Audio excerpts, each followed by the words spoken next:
부르심에 합당하게 살아야 됨을 되새기면서 말씀을 통해서 부르심에 합당한 삶이 무엇인지를 살펴보고 있습니다.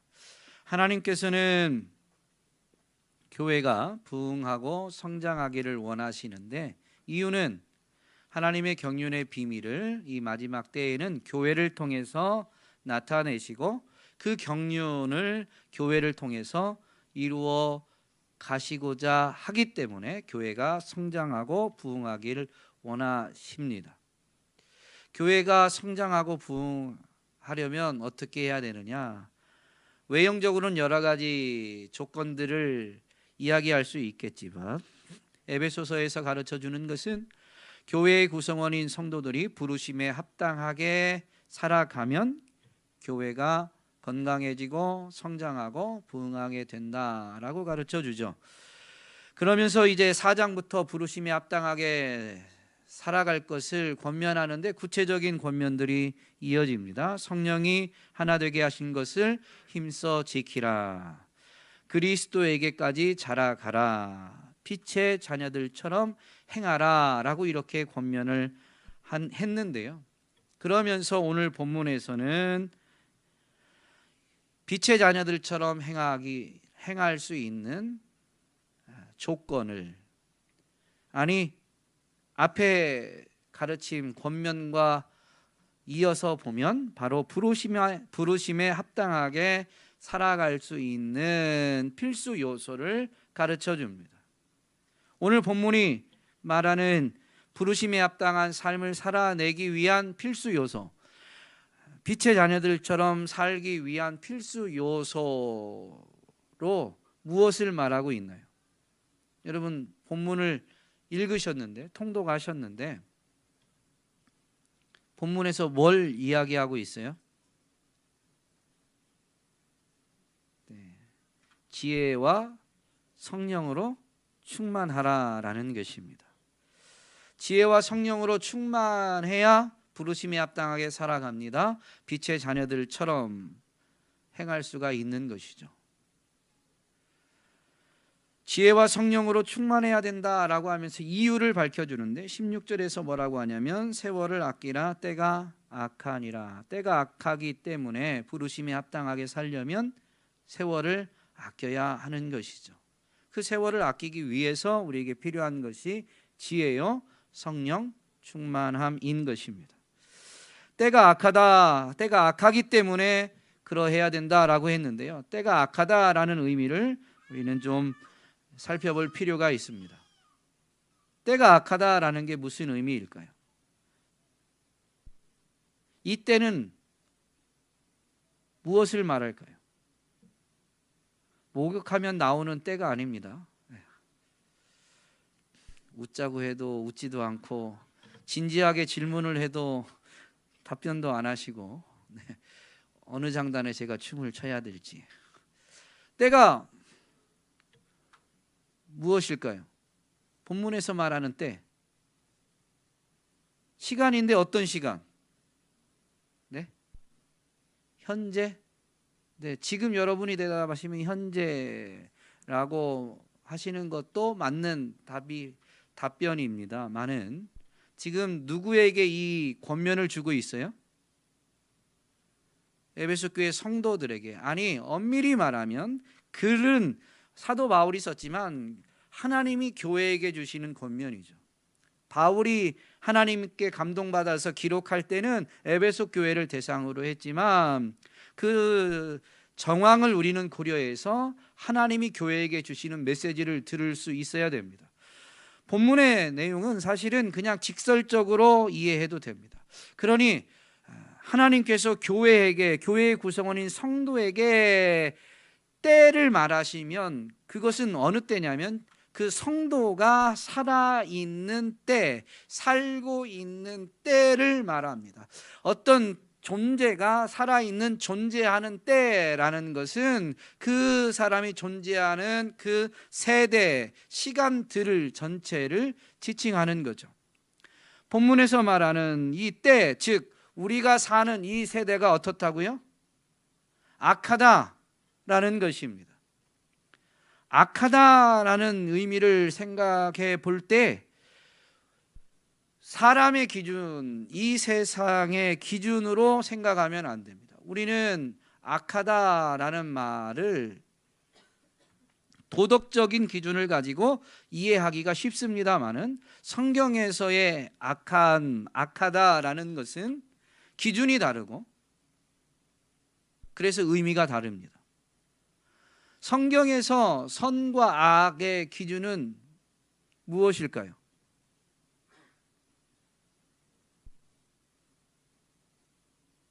성경이 말하는 선은 뭐고 성경이 말하는 악은 뭐예요? 네, 어렵게 생각하실 필요 없습니다. 하나님이 선입니다. 하나님은 여호와는 선하시다. 여호와는 선하시고 그 인자하심이 영원하시도다. 여러분, 하나님이 선하십니다. 하나님의 말씀이 선한 것이고 하나님의 통치가 선한 거예요. 그것을 벗어나는 것이 악입니다. 그러면 본문에서 악하다, 이 세대가 악하다라고 하는 것은 이 세대가 하나님에게서, 하나님의 통치에서 벗어났다라는 의미예요. 창조 때 하나님은 온 세상을 지으시고 또 사람을 지으셨습니다. 자기 형상을 따라 사람을 지으시고 그 사람으로 하여금 온 땅의 주인, 온 땅의 창조자이신 하나님이 온 땅을, 온 세상을 다스리지만 사람이 거하는 그 현장은 사람으로 하여금 다스리게 위임하셨습니다. 그게 창조의 기사에서 나오는 하나님의 명령, 사람의 사명입니다. 그런데 그 사람이 온전히 세상을 다스리는 일을 감당했나요? 아니면 하나님이 맡기신 사명을 거부했나요? 거부했죠. 그게 타락입니다. 그냥 물질 세계에서는 하나님의 통치를 거부하면 여전히 사람이 통치하는 것처럼 보이지만, 그러나 영적인 관점에서 보면 하나님을 거절한 것은 사실 타락의 장면에서 보면 뱀으로 다가온 이에게 자신에게 주어진 권리를 넘긴 거예요. 하나님이 위임하신 건데 사람이 세상을 다스려야 되는 권리를 하나님의 말씀이 아닌 뱀으로 다가와서 속인 사단에게 넘긴 겁니다. 그래서 온 땅의 진정한 통치자는 하나님이시지만 사람이 사는 이 삶의 영역, 공중의 권세는 사단이 잡게 되었습니다. 그래서 이 세대가 악하다라는 것이죠. 에베소서 안에서 이것이 밝히 설명되어지는데, 성도들이 구원을 받기 전에, 즉 믿음을 갖기 전에는 어떤 존재였나요? 여러분이 예수님을 믿기 전에는 어떤 사람이었어요? 에베소서에서는 2장 1절에서 이렇게 설명하죠. 그때 너희는 허물과 죄로 죽었다. 허물과 죄로 인해서 영적으로 죽었던 존재였습니다. 그런데 예수 그리스도를 믿음으로 새 생명을 얻었습니다. 거듭났습니다. 육체가 모태에 들어갔다가 다시 난 게 아니라 죽었던 영이, 육은 아직 살아있지만 죽었던 영이 살아나게 된 거죠. 그런데 2장 2절에서 그때 허물과 죄로 죽었다라고 말한 그때의 특징을 이렇게 설명해 줍니다. 너희는 그 가운데에서 행하여, 허물과 죄 가운데에서 행하여 이 세상 풍조를 따르고 공중의 권세 잡은 자를 따랐으니 곧 지금 불순종의 아들들 가운데서 역사하는 영이다. 인생으로 하여금 불순종하도록 미혹하는 그 영, 공중의 권세 잡은 악한 영들을 따른다라는 것이죠.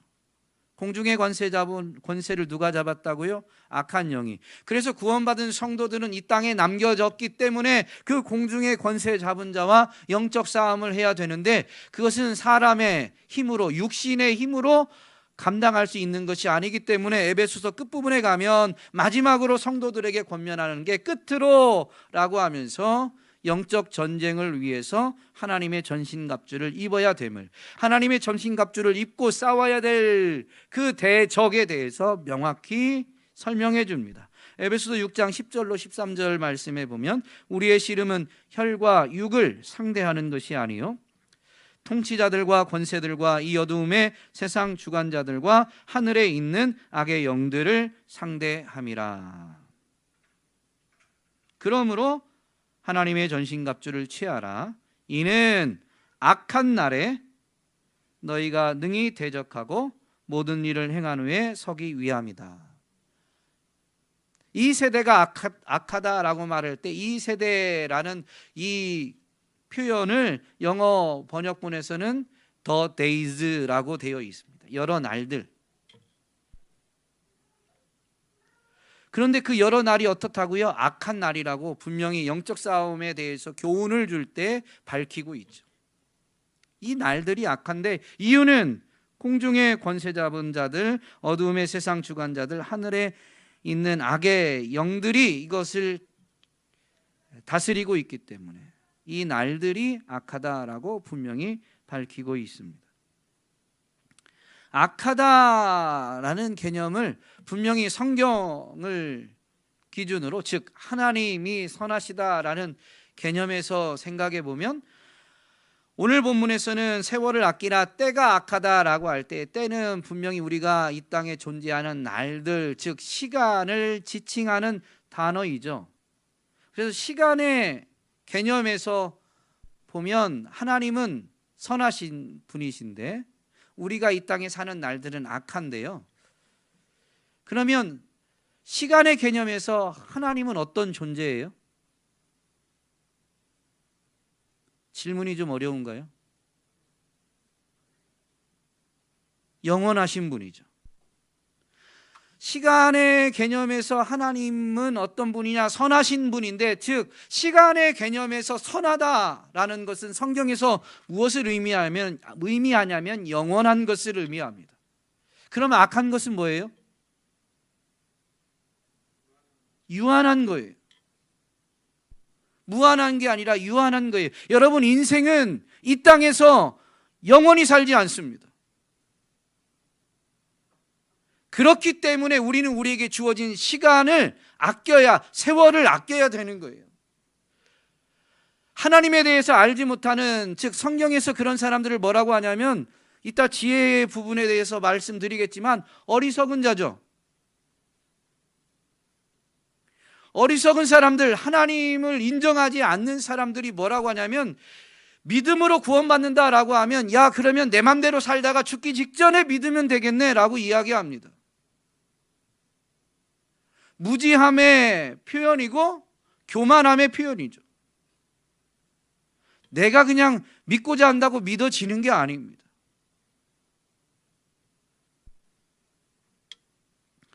어쨌든 이 악하다, 때가 악하다라는 것은요, 우리에게 주어진 시간은, 우리가 이 땅에서 살아가는 날들은 결코 영원하지 않습니다. 우리가 머리로는, 지적으로는 동의하고 있습니다. 누구도 이 땅에서 영원히 살지 않는다라는 것을 부인하지 않아요. 그런데 삶은, 실제 삶은 어떻습니까? 이 땅에서 우리의 삶이 끝이 있다라는 것을 분명히 동의한다고 하면서 정말로 이 땅에 끝이 있는 것처럼 살아갑니까? 아니면 이 땅에서 영원히 살 것처럼, 이 땅에 우리의 생애가 끝이 없는 것처럼 살아갑니까? 여러분, 우리는 잊어버리면 안 돼요. 때가 악해요. 우리에게 주어진 시간이 결코 영원하지 않습니다. 그리고 주어진 시간도 우리가 마음먹은 대로 살아낼 수가 없어요. 왜냐하면 이 공중의 권세를 악의 영들이 잡고 있기 때문에 내가 마음에 원하는 바 선을 행하고자 한다고 해서 선이 저절로 행해지느냐? 결코 아닙니다. 매일 성경으로 지금 말씀 묵상하는 범위가 로마서예요. 로마서 7장에 보면 바울의 탄식이 있죠. 믿음으로 구원받는데 믿음으로 구원받은 자기 자신을 보니 어떠해요? 바울만 그런 게 아닙니다.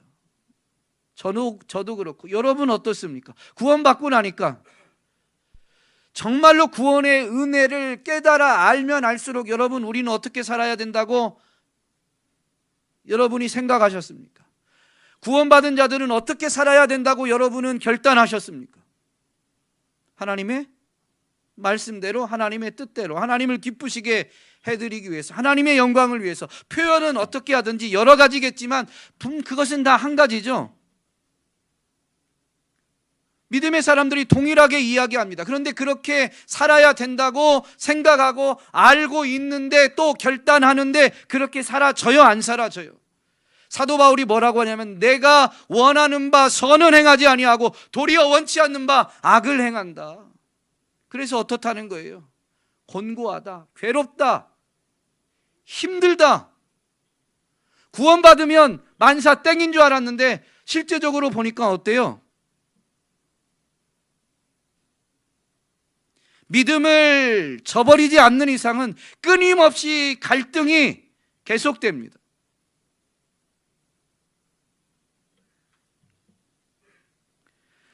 우리에게 주어진 시간이 영원하지도 않고 그 주어진 시간조차도 우리는 우리가 마음먹은 대로 살아낼 힘이 없어요. 더군다나 우리를 영적으로 걸어가고자 하는 길로 바로 걸어가도록 도와주는 자가 아니라 회방하는 자가 지금 이 세상, 우리가 살아가고 있는 이 땅의 공중의 권세를 잡고 있어서 우리가 믿음대로 살도록 내버려 두지 않는다라는 것이죠. 때가 이렇게 악하기 때문에 어떻게 해야 돼요? 우리는 세월을 아껴야 됩니다.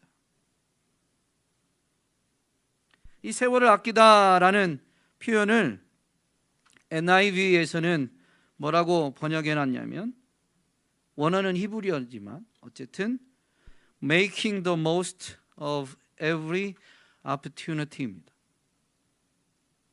모든 기회를 최대한 활용하는 것으로. 그게 세월을 아끼는 거예요.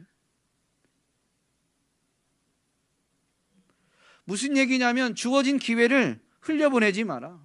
인생은 기회의 연속인데 오늘 안 해도 괜찮다라고 착각하지 마세요. 지나간 시간은 다시 돌아오지 않습니다. 이런 이야기를 무수히 많이 듣지만 우리는 지나간 시간을 돌아보면서 오늘을 대충 사는 것을 안타까워하기보다는 여전히 안일함과 나태함 속에 살아갈 때가 많습니다. 때가 악하다라는 것을 쉽게 잊어버리기 때문이죠.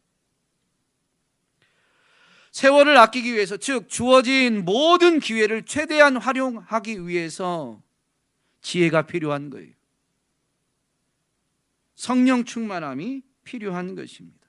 그래야 주의 뜻이 무엇인지 분별하고, 분별했어도 그대로 행하고자 해도 행할 능력이 없기 때문에 지혜도 필요하고 성령 충만함도 필요한 것이죠. 본문에서 말하는 지혜는 세상적인 지혜가 아닙니다. 하나님의 지혜입니다. 사도 바울은 교회에게 가르칠 때 세상적인 지혜와 하나님의 지혜를 명확히 구분하며 가르치고 권면합니다. 그러면 세상적인 지혜는 어떻게 해야 될까요? 세상적인 지혜. 세상적인 지혜는 거부해야 됩니다. 지금 이 땅에 있는 학문을 말하는 게 아니에요. 고린도전서 3장 말씀해 보면 그 고린도 교회의 사도 바울이 이렇게 분명히 증거하죠. 이 세상의 지혜는 하나님이 보시기에 어리석은 것이다.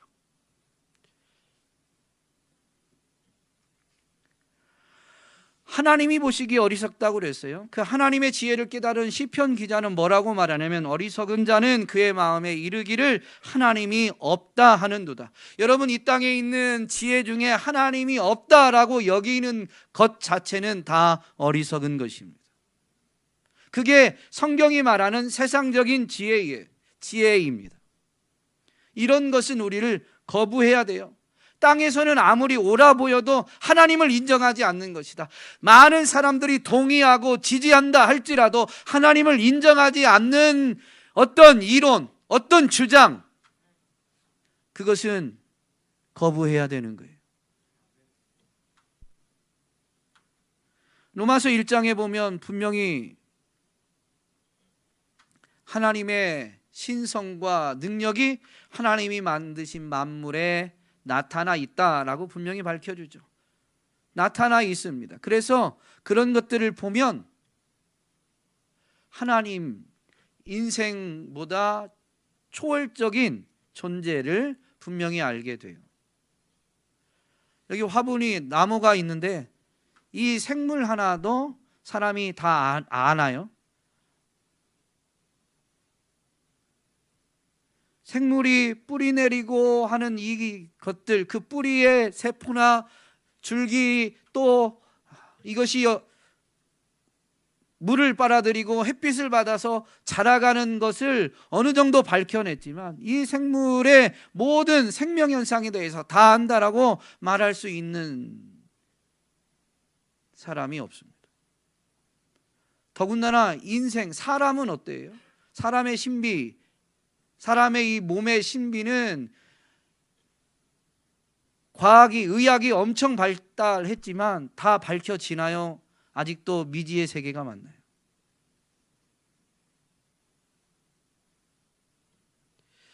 그런데 로마서 1장에서 뭐라고 합니까? 사람들이 그 하나님을 분명히 알 수 있는데 하나님을 알아도 하나님을 인정해요, 안 해요? 인정하지 않고 도리어 하나님을 거부하고 스스로 지혜롭다고 여기면서 자기 생각이 옳다라고 주장하고 자기 소견에 옳은 대로 살아갑니다.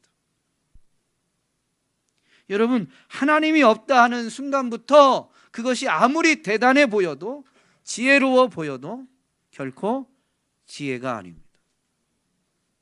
잠언에서 분명히 밝혀주기를 어떤 길은 사람이 보기에 바르지만 그 결국은 필경은 사망이니라. 땅에서는 그렇게 말한 그 지혜가, 세상적인 지혜가 부를 얻고 높은 지위를 차지하고 그래서 힘을 가지게 되는지 모르지만 그럼에도 불구하고 결국은 뭐예요? 하나님 없다 하는 그 세상 지혜의 결국은 뭐예요? 사망입니다. 사망이 이르기 전에는 그게 대단해 보이지만 사망이 다가오면, 사망에 이르게 되면 다 소용이 없어요. 정말로 그렇게 산 것이 무지함의 소치였다라는 거죠. 잠언에서 밝혀주는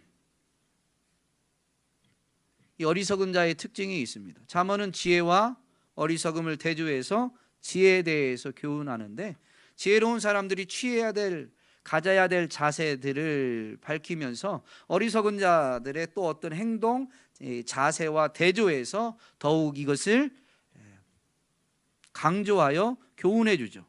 그래서 어리석은 자들에 대한 표현들도 많이 있습니다. 어리석은 자의 특징이 뭘까요? 여러 가지가 있습니다만 어리석은 자의 특징, 게으름입니다.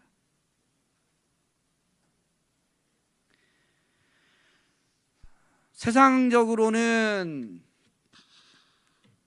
부지런한 것이 게으름과 반대라고 여기지만 성경에서의 게으름은 그냥 막연히 부지런함과의 반대가 아닙니다. 하나님께 집중하지 않은 것은 다 게으름입니다. 왜냐하면 성경이 말하는, 하나님의 지혜가 말하는 이 어리석음은 하나님이 없다고 하는 것부터 출발해서 거기에서 나오는 모든 것이 사실은 다 어리석음인 것이죠. 하나님께 집중하지 않은 모든 것, 세상에서 성공을 위해서 열심히 사는 것, 새벽부터 밤늦게까지 남보다 더해야 성공할 수 있다. 그런데 하나님 빠지면 그런 열심이 부지런함이 아니라 게으름입니다. 이게 영적으로 게으름을 의미하는 거예요. 이것을 김남준 목사님이 책으로 잘 쓰셨어요. 조금 더 자세히 영적인 관점을 가지고 삶을 돌아보고 삶에서 영적으로 합당한 자세를 취하길 원하시면 한번 읽어보세요. 성공을 위해서, 출세를 위해서는 세상 사람들도 부지런하게 삽니다. 크리스찬들보다 더 부지런하게 사는 사람도 얼마나 많은지 몰라요. 그런데 그렇게 살다가 하나님 앞에 섰을 때 하나님이 뭐라고 말씀하실까요? 심판대에서 이루어질 일을 예수님이 비유로 분명히 가르쳐 주시는데, 심판대 앞에 서면 두 부류로 나뉩니다. 잘하였도다 착하고 충성된 종아라고 인정받는 사람과, 또 한 부류는 뭐예요? 악하고 게으른 종아. 악하고 게으른 종아. 근데 그 게으름은 뭐냐면 하나님의 뜻을 따르지 않은 모든 바쁨도 포함되는 거예요. 그리고 악하고 게으른 종은 결국 어떻게 돼요? 주님을 떠나서 바깥 어두운데 내어 쫓기게 되죠. 영원한 불에 들어가게 됩니다. 핵심은 주님을 떠나게 되는 거예요. 오늘 우리는 이런 세속적인 지혜로 충만해져야 되는 게 아니라요, 주어진 시간이 유한하기 때문에 이 생을 마치면 하나님 앞에 설 것이니 하나님의 지혜를 가져야만 우리는 영원히 살지 않고 분명히 심판대 앞에 서게 되어진다라는 것을 가르쳐주는 이 하나님의 지혜로 충만해질 때 시간을 낭비하지 않게 됩니다. 그러면 우리는 어떻게 하나님의 지혜로 충만해질 수 있을까요?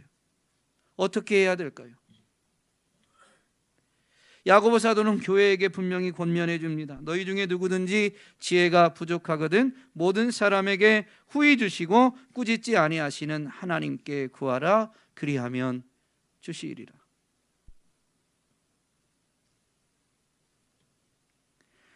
하나님께 하늘의 지혜를 달라고, 하나님의 지혜를 달라고 기도하지 않고 하나님의 지혜, 하늘의 지혜를 받을 수 있는 사람이 아무도 없습니다. 또 지혜로 충만해지는 비결이 하나 또 있는데, 잠언에서는 이렇게 권면해 줍니다. 지혜로운 자와 동행하면 지혜를 얻고 미련한 자와 사귀면 해를 받느니라. 여러분, 그래서 하나님은 교회를 통해서 하나님의 경륜의 비밀을 밝히시고 교회를 통해서 그 하나님의 경륜을 이루어 가고자 하신 거예요. 여러분, 이렇게 교회로 모일 때 옆에 있는 사람이 어떤 사람이에요? 성경적 기준으로 보면 지혜로운 사람이에요. 하나님이 살아계시다, 하나님이 온 땅의 주인이시다, 하나님이 심판 주시다 라는 것을 인정하는 사람, 그 사람이 바로 하나님의 지혜, 하늘의 지혜를 가진 사람이죠. 그런데 잠언은 우리에게 분명히 뭐라고 가르쳐 주냐면 지혜로운 자와 동행하면 지혜를 얻는다는 거죠. 도대체 어디 가서 하나님에 대해서 대화를 나눌 것이며 그 하나님이 심판장이고 우리를 구원하신 예수님이 분명히 다시 오신다라는 것, 우리가 개인적으로 종말을 맞든 역사의 끝에서 종말이 온 땅의 피조세계 전체가 종말을 맞이하든 분명히 심판장이신 그분 앞에 서게 된다라는 이야기를 여러분 옆에 있는 이 지혜로운 사람들 말고 누구와 그런 이야기를 나눌 수 있겠습니까? 지혜로운 자와 동행해야, 지혜로운 자와 대화를 나눠야 지혜를 얻게 되는 거예요. 그러므로 오늘 우리는 맞세가 될수록, 마지막 때일수록 기도하고 모이기에 힘써야 됩니다. 믿음의 사람들을 만나고자 힘을 써야 돼요. 여러분, 공중의 권세 잡은 자가 죄송하지만 믿음의 사람들과 만나서 믿음의 대화를 하도록 내버려 두지 않아요. 세상적인 지혜를 가지고 살아가면 주일날도 오전에 한번 예배 드리는 것이 똑똑한 것처럼 보입니다. 주일 오후까지 평일에도 교회 가야 되냐? 그렇게 하는 사람은 답답하다, 어떻게 보면 예수에 미쳤다라고 비난하는 경우들도 많아요.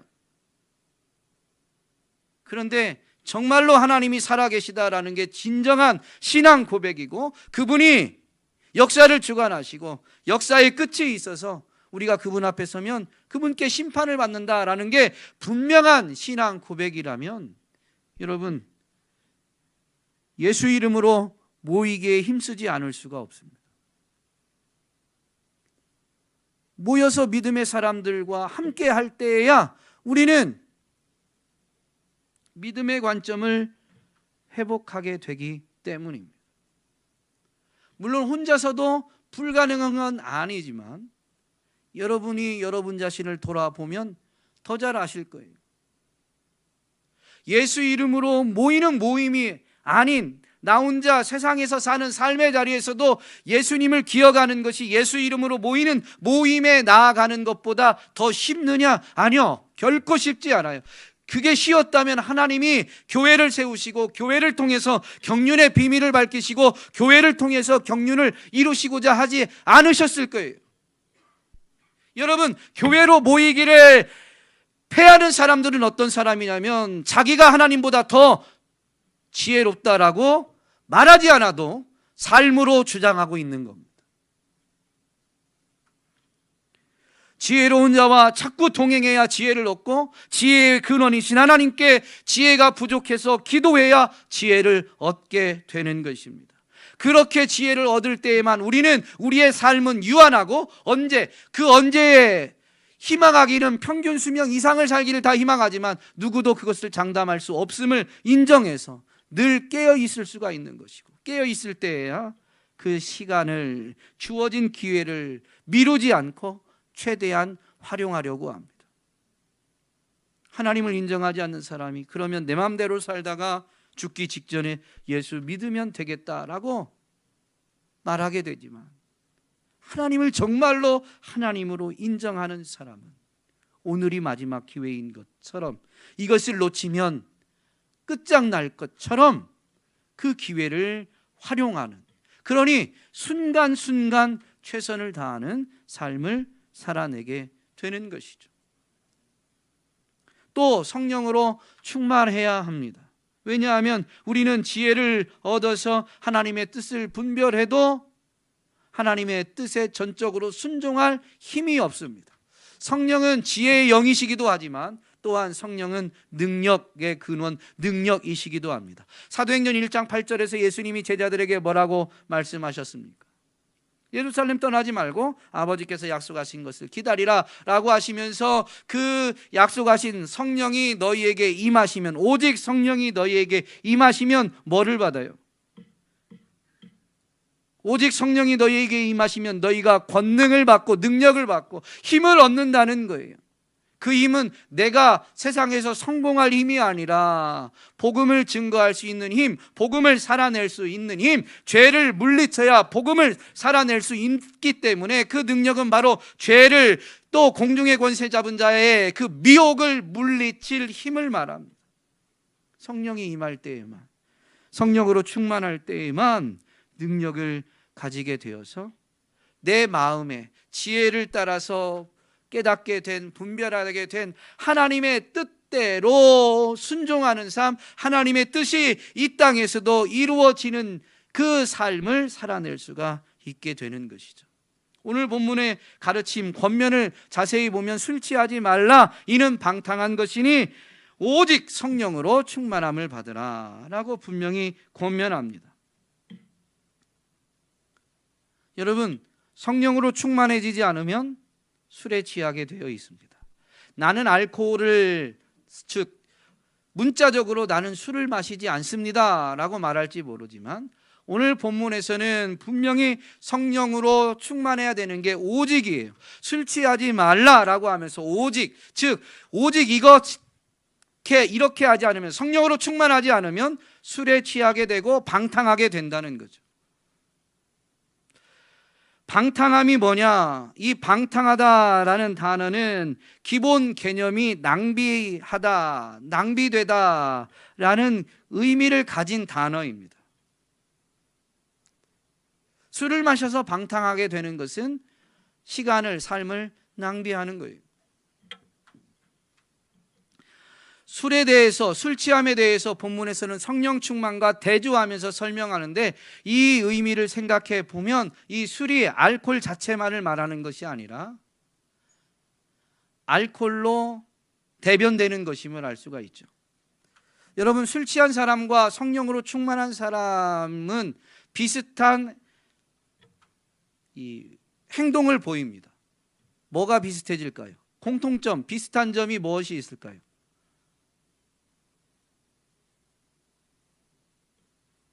술 취해지면 어떻게 해요? 여러분, 성령으로 충만해진 적이 없으면 술 취해본 기억이라도 한번 떠올려 보세요. 공통점이 있다니까요. 여러분은 술을 안 마셔보셔서, 알코올은 입에 대본 적이 없어서 잘 이해 못 하시는 것 같아요. 술에 취하면, 성령으로 충만해지면 어떻게 되냐? 용감해집니다. 뭐 단어는 여러 가지로 말할 수 있죠. 대범해진다. 어쨌든 용감해집니다. 두 번째, 기분이 좋아집니다. 그리고 말이 많아집니다. 성령으로 충만해도 그렇고 술에 취해도 그렇습니다. 술은 알코올을 말하는 게 아니라 인생이 성령 외에 자기가 삶을 살아가는 데 있어서 능력으로, 힘으로 삼고자 하는 것을 의미합니다. 사람은 힘이 주어지면 어떻게 돼요? 용감해지죠. 힘이 생기면. 대표적으로 뭐가 있어요? 자본주의 사회를 사는 우리에게는 여러분, 거의 대부분이 하나님과 대적하는 건 재물, 돈입니다. 자본주의 사회일수록 이건 더욱 극명합니다. 여러분, 돈이 많아지면 어깨가 펴져요? 어깨가 위축돼요? 어깨가 말려요? 여러분은 돈이 많아져도 겸손해지니까 아무 말씀도 안 하시는데, 목사인 저는 참 목사인 게 다행이에요. 하나님이 목사 안 삼으셨으면 더 심했을 건데, 목사인 저는 목사인데도 불구하고 돈이 조금 생기면 어깨가 딱 펴집니다. 가슴에 그냥 막 힘이 딱 들어갑니다. 누구든 뭐 와봐 막 이렇게 말은 하지 않지만 그냥 삶을 살아가는 게 자신감이 붙어요. 그리고 기분이 좋아져요. 여러분, 돈이 많을 때 기분이 좋아요? 고지서 날아올 때 기분이 좋으세요? 돈 내라고, 내 돈을 지출하라고 요구될 때가 기분이 좋으세요? 아니면 통장에 이렇게 숫자가 올라갈 때가 돈이 좋으세요? 말할 것도 없죠. 말이 많아집니다. 갑자기 내가 일하던 일에서 받는 것보다 뭐 투자에서든 어쨌든 해가지고 레귤러하게 받을 수 있었던 보다 어느 날 훨씬 큰 돈이 딱 들어왔어요. 그러면 여러분 어때요? 어때요? 내가 돈 많은 거 누가 알면 뺏어갈 수 있으니까 입 꼭 닫고 조용히. 그렇습니까? 아니, 물론 뭐 세상 전체에 알릴 건 아니지만 그러나 가까운 사람에게 막 알리고 싶어서 입이 근질근질해집니까? 자랑하고 싶어서, 이 놀라운 일에 대해서 알리고 싶어서 입이 근질근질해집니다. 술에 취하든 성령으로 취하든 똑같다라는 것이죠. 그런데 이 술이 알코올이 아니라 우리로 하여금 인생이 의지하게끔, 자랑하게끔, 그래서 인생의 힘을, 즉 우리가 살아갈 힘을 얻는 것, 우리가 기대는 것, 그 모든 것을 대변하고 있는 거예요. 대표적으로 돈이지만 그거 외에도 여러 가지가 있을 수 있죠. 아니, 성령으로 충만하지 않으면 인생은 나 술에 취하게 되어 있어요. 그래서 술에 취한 것처럼 인생이 말이 많아질 때 어떻습니까? 자기 자신에게서는 힘이 없으니까 자꾸 옛날 얘기합니다. 야, 나도 한때는, 오늘을 살고 있는데 나도 한때는, 나도 왕년에는, 예년에는, 또는 그것도 없으면 어떻게 해요? 야, 내가 누구 아는데 그 사람이 힘이 있다 이거죠. 나 누구 알아. 물론 힘 있는 사람을 모르는 것보단 아는 게 좋지만 그게 지금 그 사람이 삶을 살아가는데 얼마나 힘이 됩니까? 술에 취한 것이요 분명히 그것이라도 자랑하게끔 만들지만 사실은 부질 없는 거죠.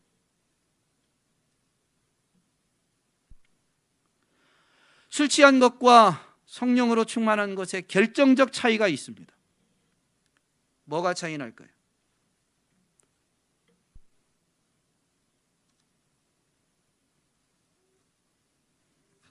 의학적으로는 중추신경계의 활동이 술 취하면 둔화되고 성령으로 충만해지면 촉진됩니다. 의학적으로도 사람이 기쁠 때 이게 뭐가 나온다고 그러죠? 엔돌핀이 나오죠. 그 엔돌핀이 제일 많이 나오는 경우가 언제인지 아세요?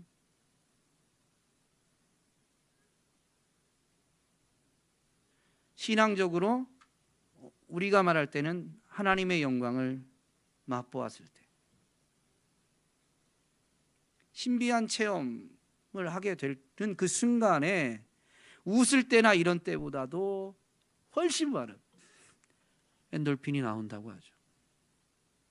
성령으로 충만해지면 그래서 중추신경의 활동이 촉진됩니다. 근데 술은 이 중추신경계의 활동을 느슨하게 둔화되게 만듭니다. 그래서 술 취하면 용감해지고 기분이 좋아지고 말이 많아지지만 몸은 어때요? 반응이 느려져요. 술 취해서 운전하면 그래서 사고를 내기가 쉽고 내도 또 큰 사고가 낼 경우가 많이 있습니다. 중추신경계는 뭐 하는 곳이냐? 사람의 인식 또는 어떤 분별, 사고 능력 등이 이루어지는 곳입니다. 그러므로 중추신경계의 활동이 둔화되어진다는 것은 분별력이 떨어지고 절제력이 떨어지는 거예요. 그런데 성령으로 충만하면 이 중추신경계가 활동이 왕성해지죠. 그래서 성령으로 충만하는 사람은 자기가 성령으로 충만했다라는 것을 뭐 다른 데서 오는 게 아니에요. 어느 순간에 그냥 매번 기도하는 자리에 있다가 그 성령에 사로잡히면 전에는 전혀 생각하지 못했던 이 성령님의 존재를 깨닫지 못하는 사람들은 번뜩이는 아이디어라고 말하지만 번뜩이는 아이디어는 도대체 누가 가져다 주는 거예요? 영적인 세계를 보는 사람, 그래서 성령님의 이 운행하심, 역사하심을 아는 사람은 하나님이 내게 깨닫게 해주셨다, 내게 지혜를 주셨다라는 걸 분명히 알게 되죠. 우리에게 분별력, 절제력, 뭔가를 인식할 수 있는, 또 사고할 수 있는 능력을 성령님이 극대화시켜 주셨기 때문에 우리가 그렇게 올바른 결정 또는 전혀 새로운 아이디어를 낼 수 있게 되는 것이죠. 우리에게 주어진 시간, 이 때가 악하기 때문에 여러분, 그래서 우리는 성령으로 충만해질 때에만 주어진 기회를, 모든 기회를 최대한 활용할 수 있는 겁니다. 세월을 아낄 수가 있는 거죠. 시간이 가서 말씀을 마치도록 하는데요, 성령으로 충만함을 받으라 다음에 19절로 21절에 있는 건 분사구입니다. 이 분사구는 해석을 이 앞의 명령, 즉 오직 성령으로 충만함을 받으라라는 명령과 연결해서 해석을 해야 되는데, 이때 이것을 결과로 해석하는 게 옳다라고 말하는 이들도 있고, 또는 수단으로 이해해야 된다라고 말하는 이들도 있습니다. 분사구, 헬라어 분사구가 그렇게 쓰이기 때문에. 그런데 두 가지 다 맞아요. 성령으로 충만해지면 19절로 21절의 결과가 나오게 되기도 합니다. 또는 수단이죠. 이렇게 하면 성령으로 충만해질 수도 있다라는 가르침으로도 틀린 게 아닙니다. 여러분, 그 부분을 읽어보고 다음 주에 조금 언급할 수 있으면 언급하겠지만, 때가 악한 시대인데, 즉 우리가 악한 시대를 살아가고 있는데 우리는 세월을 아껴야 합니다. 그러기 위해서 지혜와 성령으로 충만해져야 되는 것이죠. 그래야만 부르심에 합당하게 정말로 하나님을 기쁘시게 해드리는 삶을 살아낼 수 있습니다. 그렇지 않으면 우리는 세상적으로는 어떨지 모르지만, 여기에 공무원 분들이 많이 있으신데 공무원 하면 그래도 안정적인 삶이 보장되니까 성공했다라고 일컬어질 수 있지만, 세상의 성공이 아니니까 자칫하다가는 우리는 인생을 낭비하고 있을 수 있는 거죠. 오늘 저와 여러분이 지혜와 성령으로 충만해서 인생을 낭비하지 말고 부르심에 합당하게 삶을 살아내는 모든 자들이 되시기를 주님의 이름으로 축복합니다.